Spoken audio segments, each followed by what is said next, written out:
Hi guys, welcome back to Madrasini Makeup Artist. இந்த video நீங்க first time பாக்குறீங்க அப்படின்னா என்னோட பேர் இந்த மாதிரி நிறைய பேர் வந்து என்னோட ஹேர் ஆயிலிங் ரொட்டீனை வந்து கேட்டிருந்தீங்க. இது உங்களுக்கான இந்த வீடியோ. ஜஸ்ட் நான் வந்து என்ன பண்ணுவேன் அப்படின்னா ஹேர் ஆயில் வந்து அப்ளை பண்ணுறதுக்கு முன்னாடி என்னோட ஹேரை வந்து நல்லா டீடானிங் பண்ணிவிடுவேன். நல்லா அது வந்து சிக் எடுத்துட்ட பிறகு அதுக்கப்புறம் வந்து லைட் வெயிட்டடாக இருக்கிற ஒரு ஹேர் ஆயிலை தான் நான் வந்து அப்ளை பண்ணுவேன்.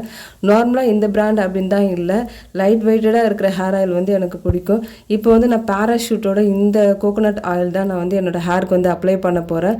ஸோ ஹேரை வந்து நல்லா டீடாங்கிள் பண்ணிவிட்டு அதுக்கப்புறம் வகுடு எடுத்து அதை ரெண்டாக பிரித்து கொஞ்சம் ஆயில் எடுத்து வந்து ஜென்டிலாக வந்து அப்ளை பண்ணிட்டு அகெயின் அதை வந்து ஒரு 3 பார்ட்டிஷனாக பிரிச்சுட்டு அதுக்கப்புறம் வந்து கொஞ்சம் ஹேர் ஆயிலை வந்து அப்ளை பண்ணிவிட்டு அதுக்கப்புறம் வந்து பார்த்திங்கன்னா இன்னொரு பக்கம் இருக்கிற ஹேர் எடுத்து அதையும் வந்து அகெயின் 3 பார்ட்டிஷனாக பிரித்து ஹேர் வந்து அப்ளை பண்ணி கொஞ்சம் வந்து சிக் எடுத்துட்டு அதை வந்து நல்லா வந்து சிக்கு எடுத்துட்டோம் அப்படின்னா நம்மளுக்கு வந்து கொஞ்சம் ஃப்ரீயாக இருக்கும்.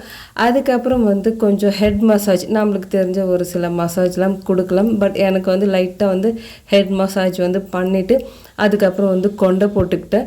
நார்மலாக வந்து நான் வந்து ஆயில் அப்ளை பண்ணேன் அப்படின்னா நெக்ஸ்ட் டே தான் ஹேர் வாஷ் பண்ணுவேன். இந்த 1 hour வந்து ஆயில் வச்சுட்டு உடனே வாஷ் பண்ணுற ஹேபிட் எனக்கு கிடைக்காது. அட்லீஸ்ட் ஹேர் ஆயில் நான் வந்து தலைக்கு வச்சேன் அப்படின்னா ஒரு நைட்டாவது வந்து ஊறணும் தலையில். அப்போ தான் வந்து நம்மளுக்கு வந்து ஹேரில் வந்து ஒரு ஈரப்பதம் வந்து இருக்கும், இல்லைனா ஓவராக ட்ரை ஆகும். என்னோட ஹேர் வந்து அந்த மாதிரி ஒரு டைப்பு. அதுவும் இல்லாத வந்து பார்த்திங்கன்னா என்னோடது கேர்லி ஹேராக இதை வந்து பாருங்கள், இப்போ அப்ளை பண்ணிவிட்டு ஹேரை வந்து கையில் பிடிச்சி இழுக்கும்போது எவ்வளோ லென்த்தியாக தெரியுது. பட் கையிலேருந்து விட்டால் மறுபடியும் சுருட்டிக்கும். ஸோ எல்லாத்தையும் முடிச்சுட்டு அதுக்கப்புறம் வந்து கொண்டை போட்டுட்டு அதுக்கப்புறம் இருக்கிற வேலையை வந்து பார்க்க போயிட்டேன். அவ்வளோதாங்க என்னோடய ஹேர் ஆயில் ரொட்டீன். அதுக்கப்புறம் நெக்ஸ்ட் டே வந்து பார்த்தீங்கன்னா டைம் இருந்ததுன்னா சிக்கக்காயில் வந்து ஹேர் வாஷ் பண்ணுவேன், அப்படி இல்லைனா ஷாம்பு வாஷ் தான். ஸோ உங்களுக்கான இந்த வீடியோ உங்களுக்கு வந்து பிடிச்சிருக்குன்னு நினைக்கிறேன். இந்த மாதிரி நிறைய வீடியோ வந்து பார்க்குறதுக்கு சேனலை மறக்காமல் சப்ஸ்கிரைப் பண்ணுங்கள். பாய்.